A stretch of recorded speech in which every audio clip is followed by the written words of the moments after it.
Assalamualaikum warahmatullahi wabarakatuh. Alhamdulillahirabbil alamin wassalatu wassalamu ala asyrofil anbiya'i wal mursalin sayyidina wa maulana Muhammadin wa ala alihi wa sahbihi ajma'in amma ba'du. Pertama-tama marilah kita panjatkan puja dan puji syukur atas kehadiran Allah Subhanahu wa taala yang telah memberikan rahmat serta hidayahnya sehingga kita diberikan kesehatan yang sehat walafiat. Yang kedua kalinya, sholawat dan salam semoga tetap tercurah limpahkan kepada junjungan kita Nabi besar Nabi Muhammad Sallallahu Alaihi Wasallam yang telah mengantarkan kita dari zaman jahiliyah menuju zaman yang terang benderang, yakni ad-dinul Islam. Yang saya hormati pengasuh Pondok Pesantren Zainul Hasan Genggong, yakni Kiai Haji Muhammad Hasan Mutawakil Allah SHMM. Yang saya hormati Bapak Rektor Unza dan selaku penemu metode ABC, Aksi Belajar Cerdas, yakni Bapak Rektor Abdul Aziz MAG, beserta dosen pengampu yakni Ustadzah Nur Fatimah MPD, dan beserta teman-teman yang saya cintai dan saya sayangi. Perkenalkan, nama saya Rohimatul Imamah dari Prodi PGMI semester 2. Di sini saya akan mempresentasikan tugas UAS saya, yakni mata kuliah Sejarah Kebudayaan Islam.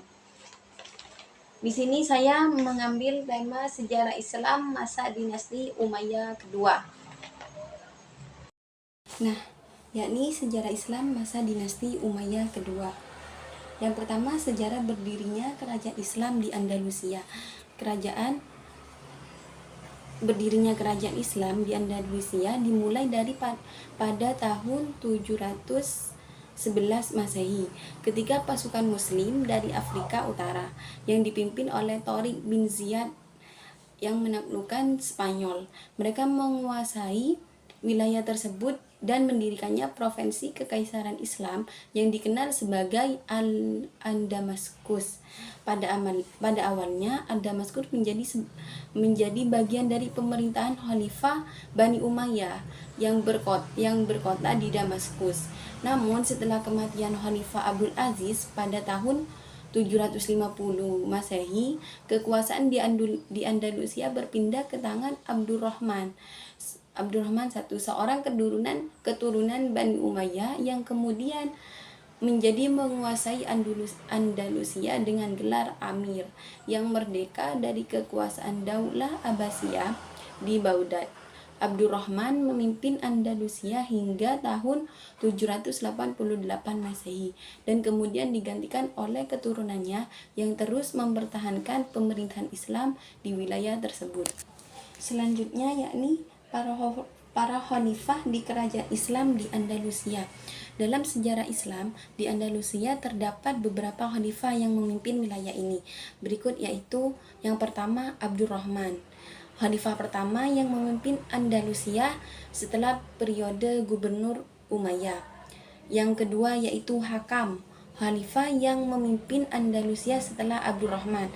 Yang ketiga yaitu Hisham, khalifah yang memimpin Andalusia setelah Hakam.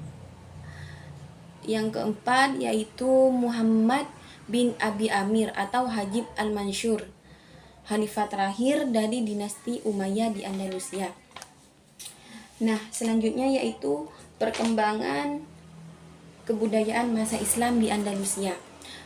Perkembangan yang pertama yaitu pusat pembelajaran di Cordoba, ibu kota Andalusia pada masa Umayyah, menjadi pusat keilmuan dan kebudayaan yang mengagumkan.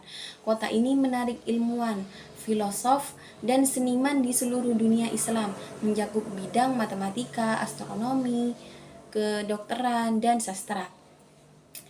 Keberagaman budaya dan harmoni agama. Pada masa Umayyah di Andalusia dikenal dengan suasana multikultural yang harmonis. Muslim, Yahudi, dan Kristen hidup berdampingan dalam toleransi, menciptakan lingkungan yang memungkinkan pertukaran ide dan perkembangan seni, menghasilkan karya seni dan arsitektur yang menghubungkan elemen dari berbagai tradisi. dari ilmu pengetahuan dan kedokteran. Pusat-pusat pembelanjaan di Andalusia menjadi tempat penting untuk penelitian ilmuwan seperti Averroes dan Ibnu Sina yang membuat kontribusi besar dalam bidang filsafat dan kedokteran. Karya-karya mereka diterjemahkan ke dalam bahasa Latin dan mempengaruhi perkembangan intelektual di Eropa. Cukup sekian yang dapat saya sampaikan, kurang lebihnya saya mohon maaf. Wassalamualaikum warahmatullahi wabarakatuh.